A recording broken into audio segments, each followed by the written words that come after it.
Right, so it's the day after the Merseyside derby, which ended 0-0, but in my opinion with Everton on top.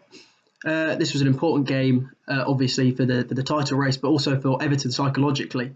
The reverse fixture left a sour taste in our mouth, which seems to have lingered for the whole rest of the season ever since. That said, I think it's a psychological challenge we rose to. If you look back a month or so when Deeney made his comments about Marco Silva and Everton, we came out against Watford and looked spineless. We didn't look like we reacted to it at all. It almost affected us in a negative way. Then Klopp called this our World Cup final, and Marco Silva seems to have taken it personally. We came out and played like it was. The atmosphere was excellent. Our mentality looked a lot better. And for the first time in a long time, we've come out and we stopped a team playing how they wanted to. You know, we dictated the pace of the game early on. I think tactically Marco was sound in this game. I'm never sure about starting Theo Walcott. I really still don't understand what he brings to the team. He looks like his heart's gone from the sport completely, to be honest. I know he said in an interview a while ago he'd fallen out of love with the game. I just don't see the passion from him.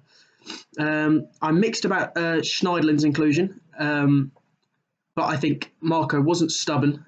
He made the substitutions when he should have done, and he made the right substitutions.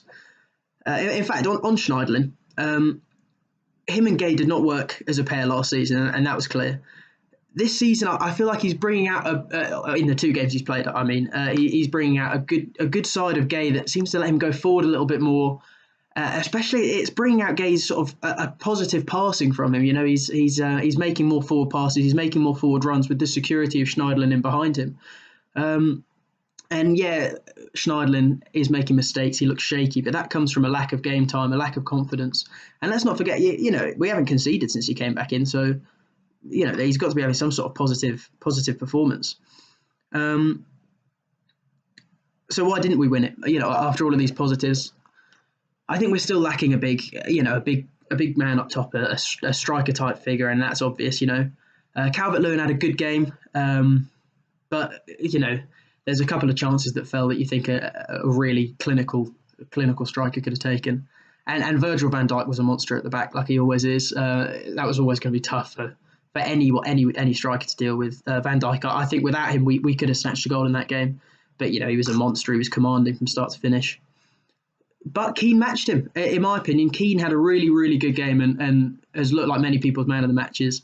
And I completely understand that, you know, that to get back on Salah for that one shot, he looked sturdy, he looked good, and I was happy. That's the Michael Keane I've been wanting to see for a while. He almost looked like a leader as well, you know, he was rallying the troops.